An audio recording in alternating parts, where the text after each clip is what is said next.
Jadi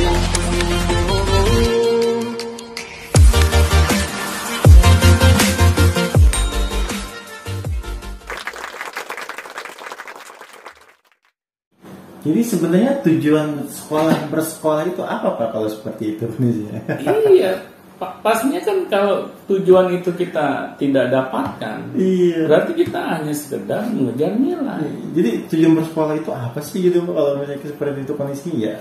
Hanya nilai aja kan? Nilai aja. Dan itu sangat tidak relevan gitu kalau kita masih implementasikan pada saat ini. Yang pernah kita bahas ya, bahwa ketika anak nanti terjun ke masyarakat, masyarakat akan menanyakan kepada anak-anak kita, kamu bisa apa? Skill kamu apa? Tetapi kalau anak-anak kita tidak memiliki skill, tidak memiliki keahlian apapun, ya bagaimana anak-anak kita bisa bertahan hidup di masyarakat gitu? Ya secara otomatis anak-anak kita ini tidak akan terpakai di masyarakat.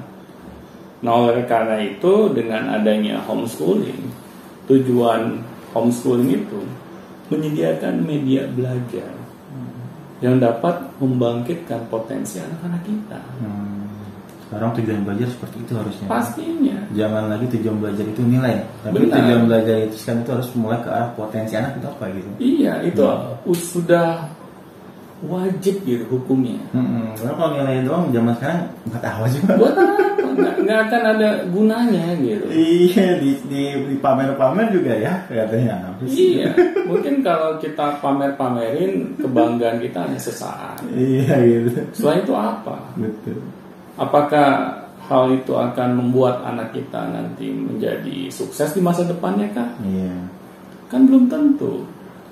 Karena masyarakat akan menilai anak kita itu dari apa yang anak kita miliki. Apakah ilmunya, apakah keahliannya, akan dilihat kontribusinya apa gitu. Tetapi kalau anak-anak kita tidak memiliki itu semua, akhirnya bagaimana masyarakat ingin memanfaatkan potensi yang anak-anak kita miliki. Berarti di zaman sekarang itu Pak, memilih sekolah itu udah gak zaman lagi sekolah favorit atau enggak gitu. Benar. Udah gak zaman lagi sekolah yang ada kolam renangnya atau enggak gitu. Tepat banget. Jadi memilih sekolah itu berarti harus sesuai dengan potensi anak atau gimana Pak? Atau seperti apa gitu? Jadi ketika kita memilih sekolah buat anak-anak kita harus melihat apakah sekolah yang nantinya anak-anak kita ini akan menuntut ilmu akan membangkitkan potensi anak-anak kita. Apakah akan tergali? Kalau tidak, ya kita harus berpikir ulang gitu.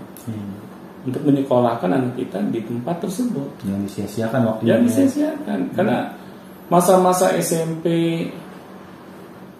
SMA, masa-masa sekolah itu adalah masa-masa yang sangat rentan gitu. Kalau kita tidak memperdulikannya,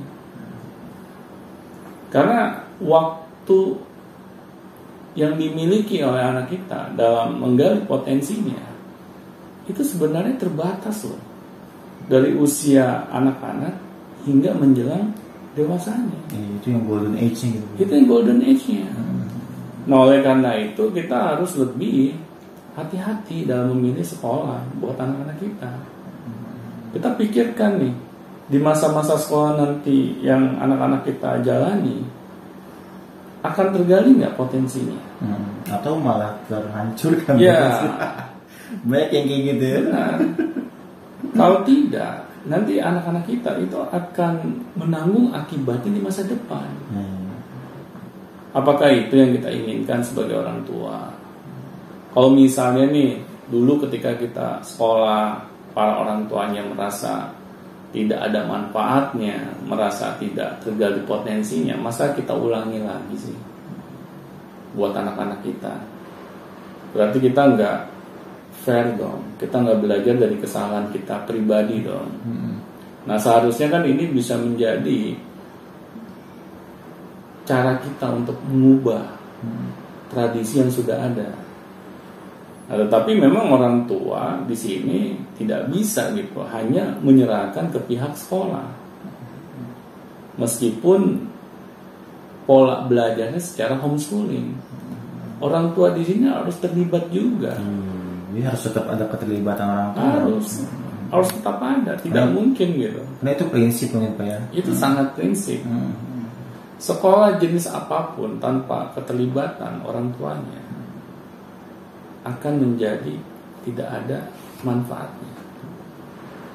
Kita tidak bisa gitu melihat, wah ini sekolah misalnya levelnya internasional. Anak-anak kita nih kalau di sekolah ini, wah pasti dijamin sukses tanpa keterlibatan saya. Wah saya pengen tahu tuh. Terus sekolah bisa seperti itu, caranya bagaimana gitu? Ya misalnya kita percaya banget gitu yang sekolah. Iya, karena saya yakin gitu, sekolah sebagus apapun, pasti mereka tidak bisa fokus terhadap anak-anak kita 100%. Karena kan mereka harus berbagi porsi dong dengan anak-anak yang lain gitu. Ya masa sih setiap guru hanya memperhatikan anak-anak kita doang. Nah di sini apalagi nih kalau anak-anak kita sekolahnya long hour. Wah, itu yang dari jam pagi sampai sore. Itu semakin anak-anak kita tidak mendapatkan perhatian dari para pendidiknya. Karena mungkin pendidiknya juga sudah lelah gitu kan. Dari pagi sampai sore harus standby nemenin anak-anak kita. Yang diurus juga nggak cuma satu orang, banyak orang. Akhirnya energinya habis kan. Yang namanya mengajar dan mendidik ini kan jangan salah. Ini suatu pekerjaan yang menguras energi kita, pikiran kita. Apalagi kalau misalnya si pendidiknya tidak passion di dalam pekerjaannya. Wah tambah-tambah lagi. Ya. Yang dia tunggu kapan nih jam 5. Yang penting nilai masuk. Nah itu materi selesai, nggak paham udahlah. Iya benar. Makanya di sini kita sebagai orang tua harus smart tuh. Kita harus mau mendatangi tempat di mana anak-anak kita akan belajar. Kita harus berdialog dengan para pengurus sekolahnya agar kita mengetahui apakah anak kita ini di tempat yang tepat atau belum gitu. Jadi jangan sampai salah kaprah gitu kita dalam menyekolahkan anak-anak kita, karena sangat disayangkan gitu momen-momen golden age-nya anak-anak kita ini ya lewat begitu saja gitu. Nah oleh karena itu dari pertanyaan yang tadi viewers itu sebutkan bahwa kalau kita ingin memutuskan anak-anak kita homeschooling, ya berarti kita sebagai orang tua mau terlibat dalam pendidikan anak-anak kita. Benar juga ya. Kebanyakan orang tua menganggap bahwa pendidikan itu adalah sebuah pabrik. Benar. Kita harus menyekolahkan anak dengan prinsip bahwa anak ini akan betul di sekolah itu, akan jadi orang gitu ya. Benar. Iya, tapi kalau zaman sekarang udah nggak berlaku lagi prinsip yang kayak gitu. Iya. Mau tidak mau kita harus langsung gitu Pak, berinteraksi dengan pihak sekolahnya, dengan anak kitanya juga. Ya jadi terlibat di sini bukan berarti kita harus menggerecokin pekerjaan para pendidiknya anak-anak kita di sekolah ya. Betul. Tetapi lebih bagaimana nih kita hadir ketika anak-anak kita membutuhkan kita. Kita memberikan motivasi kepada anak-anak kita. Kita memberikan semangat kepada anak-anak kita agar anak-anak kita ini mau terus mengejar impiannya. Nah itu yang harus para orang tua lakukan. Jadi ketika itu yang kita lakukan, ya insya Allah gitu, anak-anak kita akan menikmati masa-masa sekolahnya. Oke, baik. Terima kasih banyak Pak Doni. Sama-sama, semoga bermanfaat. Itulah sekilas tentang homeschooling. Ya, jika Anda ingin mengenal homeschooling lebih dalam, silakan datang langsung ke Pemboyan. Ya carilah, atau misalnya melihat homeschooling, gaya-gaya homeschooling seperti itu ya. Ya ternyata homeschooling itu bukan hanya bangunan saja. Salah persepsi Anda pada ini ya. Kalau misalnya dalam benak hatinya bahwa homeschooling itu bangunan atau sekolah di rumah saja, tapi ternyata esensinya bukan itu. Ya, baik. siapa saja yang mau bertanya silakan langsung saja ditanyakan di kolom deskripsi atau bisa langsung ke email.